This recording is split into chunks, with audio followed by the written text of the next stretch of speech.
ডিব্ৰুগড়ৰ আৰক্ষীয়ে বিশাল ফুকনক গ্ৰেপ্তাৰ কৰাৰ পাছতেই ইতিমধ্যে গুৱাহাটীৰ সুমি বৰা অৰ্থাৎ কোৰিঅ'গ্ৰাফাৰ অভিনেত্ৰী সুমি বৰা অন্তৰ্ধান হৈ পৰিছে। সুমি বৰাই আৰু বিশাল ফুকনৰ অতি ঘনিষ্ঠ আছিলে। ইতিমধ্যে আপোনালোক সকলোৱে হয়তো গম পাইছে, বিশাল ফুকনে লাখ লাখ কোটি কোটি টকা, প্ৰায় 2000 কোটি টকা অসমৰ লোকৰ পৰা আত্মসাৎ কৰিছিলে।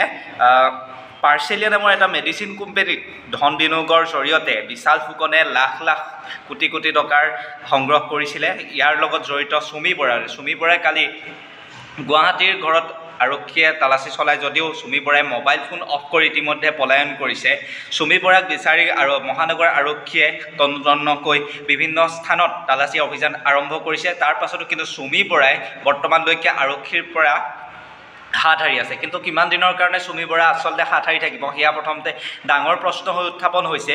আৰু ইফালে বিশাল ফুকনক গ্ৰেপ্তাৰৰ পাছতে ন তথ্য পোহৰলৈ আহিছে। বিশাল ফুকনে প্ৰায় 2000 কোটিতকৈ অধিক টকা সংগ্ৰহ কৰিছিলে পাৰ্চেলিয়া নামৰ এটা মেডিচিন কোম্পানীত ধন বিনিয়োগৰ জৰিয়তে অসমৰ লোকৰ পৰা বিভিন্ন ধৰণে তেখেতে ধন সংগ্ৰহ কৰিছিলে। ইয়াৰ পাছতে তেখেতক ডিব্ৰুগড় আৰক্ষীয়ে গ্ৰেপ্তাৰ কৰে নিজ বাসগৃহৰ পৰা। গ্ৰেপ্তাৰ কৰাৰ পাছতে কিন্তু সুমি বৰা অন্তৰ্ধান হৈ পৰিছে, তথা সুমি বৰাৰ লগত অতি ঘনিষ্ঠ বুলি জানিব পৰা হৈছে বিশাল ফুকন আৰু সুমি বৰাই আচলতে এখন ডাঙৰ এখন জাল পাতিছিলে, যিখন জালত আপুনি মই সকলো হয়তো পৰিছিলোঁ। পাৰ্চেলিয়া নামৰ যিটো মেডিচিন কোম্পানী আছিলে, এটা ফ্ৰড।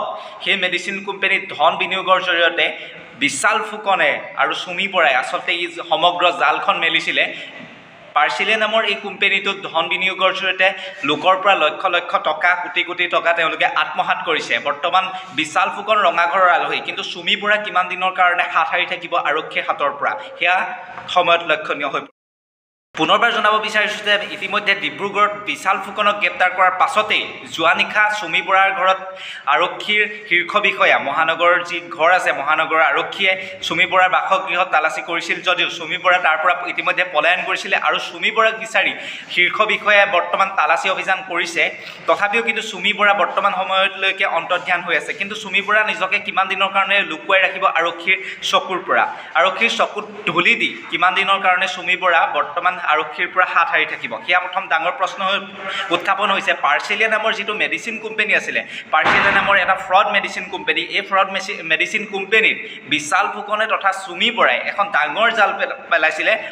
পাৰ্চেলিয়া নামৰ যিটো মেডিচিন কোম্পানী আছিলে, তাত অসমৰ লোকসকলক লক্ষ লক্ষ টকা তেওঁলোকে তাত বিনিয়োগ কৰাৰ ক্ষেত্ৰত সুমি বৰা আৰু বিশাল ফুকনে যথেষ্ট অৰিহণা যোগাইছিলে। বিশাল ফুকনৰ ইতিমধ্যে পলাতক হৈ আছিলে যদিও বিশাল ফুকনক ইতিমধ্যে ডিব্ৰুগড় আৰক্ষীয়ে গ্ৰেপ্তাৰ কৰিছে। ইয়াৰ পাছতে সুমি বৰা অন্তৰ্ধান হৈ আছে। সেয়া প্ৰথম ডাঙৰ প্ৰশ্ন। সুমি বৰাই আচলতে আৰক্ষীৰ চকুত ধূলি দি কিমান দিনৰ কাৰণে নিজক লুকুৱাই ৰাখিব, সেয়া ডাঙৰ প্ৰশ্ন। সেয়া সময়ত গম পাম।